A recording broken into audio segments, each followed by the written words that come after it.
Assalamualaikum warahmatullahi wabarakatuh. Perkenalkan, nama saya Termutisina Kesha Marcella dengan NIM 255. Di saat ini saya akan mempresentasikan tentang model memori Atkinson dan Shiffrin tahun 1968. Sebelum kita membahas model memori, kita perlu tahu apa sih memori itu. Jadi, memori itu adalah kemampuan individu untuk menyimpan, mempertahankan, dan mengingat informasi atau pengalaman. Jadi, memori ini disimpan di dalam otak, sehingga otak merupakan organ terpenting dalam pemrosesan informasi atau memori. Secara umum, proses memori ini terbagi menjadi 3. Yang pertama, encoding or registration. Jadi ini adalah menerima, mengolah, dan menggabungkan informasi yang diterima. Yang kedua ada storage. Storage ini adalah penciptaan catatan permanen dari informasi yang dikodekan. Yang ketiga ada retriever, recall, or recollection.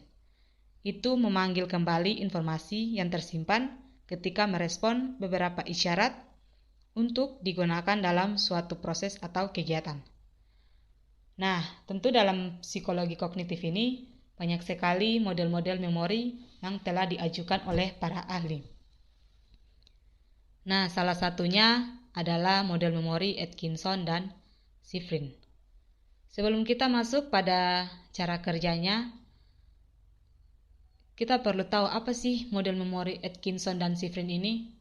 Jadi, model memori ini mengajukan suatu teori atau model tentang pemrosesan informasi dalam memori manusia. Jadi model memori Atkinson dan Shiffrin ini menyatakan bahwa informasi yang masuk ini akan diproses dan disimpan dalam 3 tahapan. Seperti yang terlihat dalam PowerPoint. Ini ya teman-teman, yang pertama ada sensory memory, short term memory, dan long term memory. Kemudian, gimana sih cara kerja dari model memori ini? Nah, seperti yang terlihat dalam PowerPoint, ini merupakan model memori Atkinson dan Shiffrin. Yang pertama ada sensory input. Sensory input mengambil informasi dari panca indera, kemudian diteruskan atau diolah di sensory memory. Di sensory memory perlu adanya attention, agar memori tersebut tidak memudar atau delay. Attention ialah jika suatu informasi difikirkan terus-menerus, maka informasi tersebut akan masuk dalam short-term memory.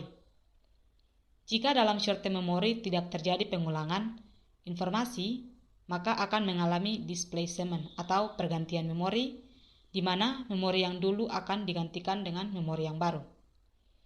Jika ingin mempertahankan suatu informasi, maka perlu adanya pengulangan atau rehearsal. Kemudian, memori yang diingat berulang-ulang akan masuk pada long-term memory. Jika informasi-informasi yang disimpan tidak dipanggil kembali atau retrieval, maka akan terjadi retrieval failure atau kelupaan. Nah, demikian presentasi saya tentang model memori Atkinson dan Shiffrin. Sekian dan terima kasih.